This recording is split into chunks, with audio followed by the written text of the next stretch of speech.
ওদিকে আমেরিকা থেকে যে খবর আসছে সেই খবরটা যদি সত্যি হয় তাহলে ডক্টর ইউনূস সরকারের জন্য বেশ ভয়াবহ খবরই হবে।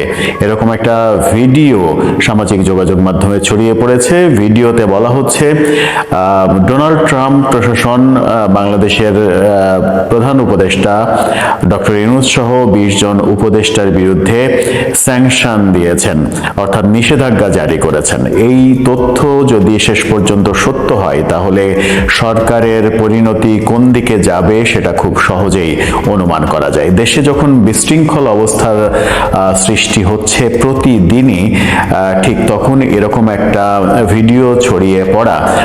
বর্তমান অন্তর্বর্তীকালীন সরকারের প্রধান উপদেষ্টা ডক্টর ইউনূস এবং 20 উপদেষ্টার বিরুদ্ধে আমেরিকার সরকার স্যাংশন জারি করেছে, নিষেধাজ্ঞা জারি করেছে, এমন একটা ভিডিও ছড়িয়ে পড়েছে সামাজিক যোগাযোগ মাধ্যমে।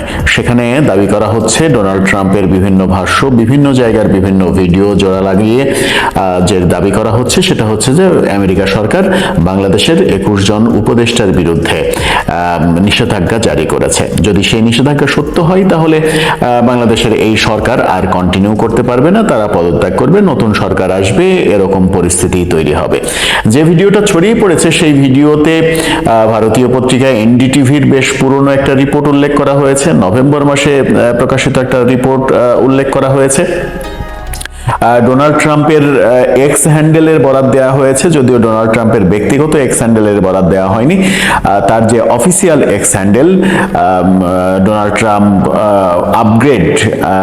আপডেট যে এক্স হ্যান্ডেলটা ব্যবহার করা হয়, অফিসের কাজে ব্যবহার করা হয়, নির্বাচনের সময় যে এক্স হ্যান্ডেলটা তৈরি করা হয়েছিল বলেই আমরা জানি, সেখান থেকে যে পোস্ট দেওয়া হয়েছে সেই পোস্টগুলোকেও উদ্ধৃত করা হয়েছে। যদিও সেখানে স্পষ্ট করে ইউনূস সরকারের বিরুদ্ধে, ইউনূস সরকারের উপদেষ্টাদের বিরুদ্ধে নিষেধাজ্ঞা জারির কথা স্পষ্ট করে আসেনি। ডোনাল্ড ট্রাম্প এর আগে নির্বাচনের সময় বাংলাদেশে সংখ্যালঘু নির্যাতন নিয়ে যে কথা বলেছিলেন সেগুলোরই পুনরাবৃত্তি করা হয়েছে, এবং সেই সূত্র ধরে আমেরিকায় যে ভারতীয় বংশোদ্ভূতরা বসবাস করেন, ভারতীয় হিন্দুরা বসবাস করেন, তারা একটা জোর দাবি তুলেছেন যে বাংলাদেশ সংখ্যালঘুদের জন্য অনিরাপদ একটা বাসভূমি, সেই অনিরাপদ বাসভূমির জন্য যে সরকার দায়ী সেই সরকারকে নিষেধাজ্ঞার আওতায় আনতে হবে। মূলত ভারতীয় বংশোদ্ভূত হিন্দুরা এই দাবিটা জোরদার করেছে এবং সেই দাবির পরিপ্রেক্ষিতে ডোনাল্ড ট্রাম্প সরকার এই নিষেধাজ্ঞা জারি করেছে এমন তথ্য আসছে। এরকম একটা খবর বাংলাদেশের গণমাধ্যম এটিএন বাংলা, এটিএন নিউজ তারাও করেছে।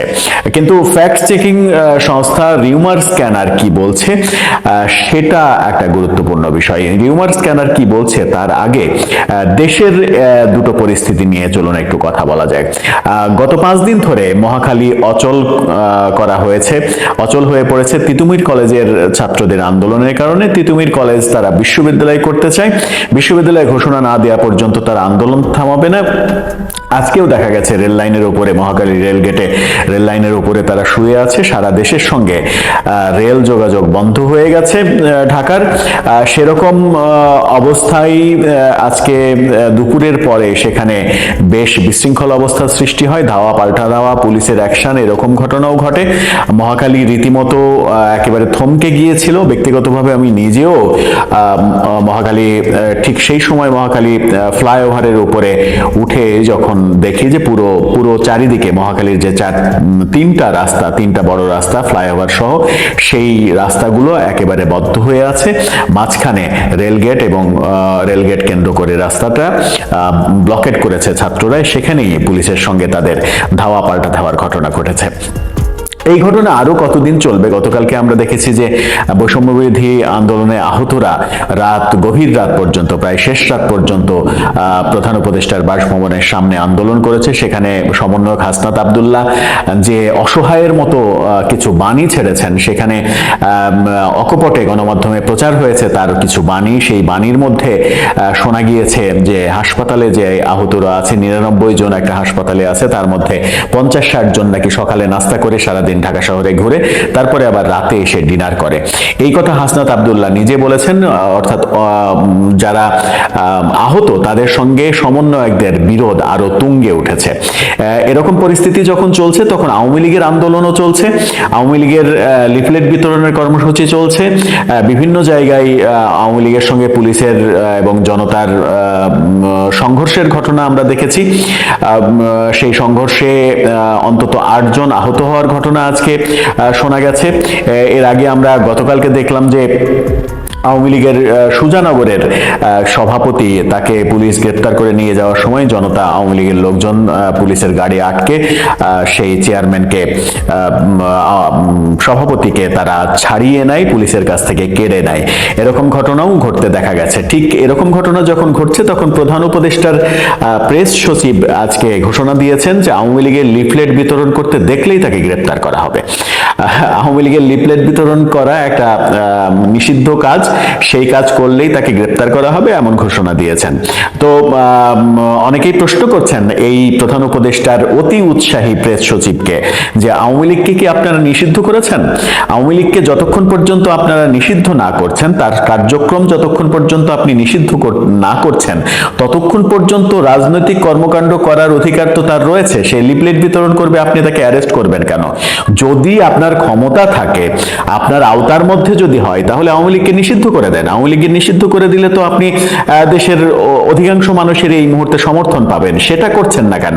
সেটা না করে আপনি কখনো শেখ হাসিনার ছবি দিয়ে ডাস্টবিনে ময়লা ফেলতে যাচ্ছেন, সেটা ফেসবুকে দিয়ে প্রচন্ড সমালোচনার মুখে পড়ছেন, আবার বলছেন যে আওয়ামী লীগের লিফলেট বিতরণ করলেই গ্রেপ্তার করা হবে। আপনার এই অতি উৎসাহ সরকারকে যে বিতর্কে ফেলছে, সরকারকে যে বিপদে ফেলছে, সেটা কি আপনি টের পাচ্ছেন? আপনি যখন ডাস্টবিনের সঙ্গে ছবি তুলে সামাজিক যোগাযোগ মাধ্যমে দিলেন, তখন কিন্তু আপনার অতীত ইতিহাস সামাজিক যোগাযোগ মাধ্যমে আবার বেরিয়ে আসলো, যেখানে দেখা গেল বঙ্গবন্ধু গ্যালারিতে আপনি বঙ্গবন্ধুর মুজিব কোটের পাশে নিজে মুজিব কোট গায়ে দিয়ে, আপনার বাম পাশে বঙ্গবন্ধুর সেই ঐতিহাসিক চশমা, সেখানে আপনি পোজ দিয়ে ছবি তুলেছেন। আপনি সাকিব আল হাসানের নির্বাচনের সময় সাকিব আল হাসানের পোস্টার মারা একটা দেয়ালের সামনে পোজ দিয়ে ছবি তুলেছেন। তো আপনি তো এক সময় একেবারে কট্টরপন্থী আওয়ামী সমর্থক ছিলেন, মুজিব কোট পরে পোজ দিয়ে ছবি তুলেছেন। এরকম ছবি, যদি ছবিগুলো এডিটেড না হয়, যদি ছবিগুলো সত্য হয়, এখন এসে আপনি এই যে ডাস্টবিনের পাশে ছবি তুলে নিজের মধ্যে যে দ্বিচারিতা করছেন, আগের ইতিহাসগুলো, তার মানে হচ্ছে যে আপনি এক ধরনের সুবিধাবাদী চরিত্র যদি সরকারের মধ্যে থাকে, তাহলে সরকার বিপদে পড়বে।